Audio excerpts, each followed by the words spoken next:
Hello once again, this time is Ray with you, and in this video we're going to describe what the psychrometric chart is. So the objective of this video is going to be identify the parts of the chart, determine the most properties, and use the chart to analyze the processes involved in the motion. So the person who actually created the psychrometric chart is Carrier, and that's happening something about 120 years ago. I'm not going to go further with the history of the psychometric chart, but what are the properties we can get from the psychometric charts?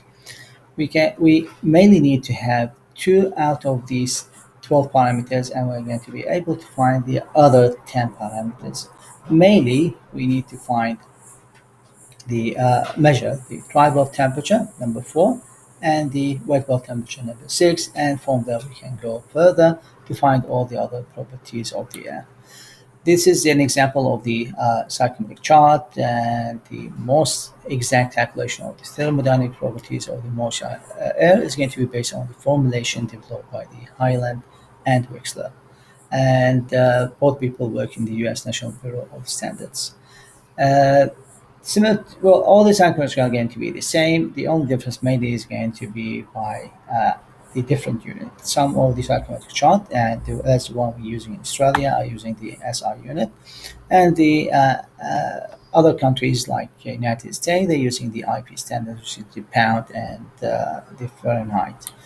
The anatomy of the psychometric chart is very simple. The upright lines, denoted here by the blue lines, are going to show you the dry bulb temperature lines.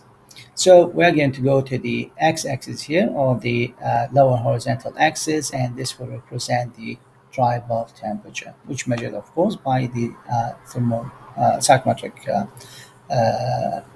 psychometer slang, and we will be able to find out what will be the dry bulb temperature and sketch the vertical line from there.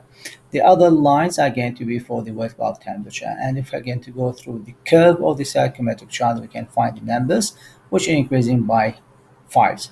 So these lines, the green blue lines, are going to represent the wet bulb temperature. The other parameters we have are going to be the curve, which is coming from starting from uh, uh, the horizontal axis at 0% relative humidity, and while going up to the vertical line of the wet bulb temperature is going to be the 100% relative humidity lines. In between them, the lines are going to be increased by 10%. The For example, if I'm going to have the value for dry bulb temperature, I'm going to sketch the vertical line, the blue lines, and I have the wet bulb temperature. I'm going to make the inclined lines, which are here in orange, and the purple lines are going to show me what will be the percentage of the relative humidity for a certain point. The other parameter we can have are going to be the specific enthalpy, which shown here by the orange line. You can see that we have the meter for the or the scale for the specific enthalpy of the air shown on the uh, left side of the psychometric chart. We also have the moisture content, or how many gram of water we have per each kilogram of air. Just to remind you that 1 kilogram of air is equal to 1 cubic meter, which is the volume of 1 meter height, 1 meter width, and 1 meter depth of cube. Also, the other specification we can find is going to be the specific volume, which is shown here by the purple lines.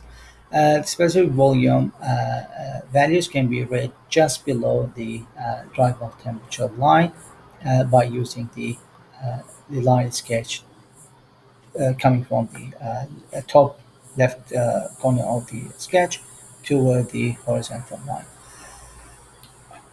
Okay, that's it for the psychometric chart anatomy, and next we're going to learn further about how to use the psychometric chart.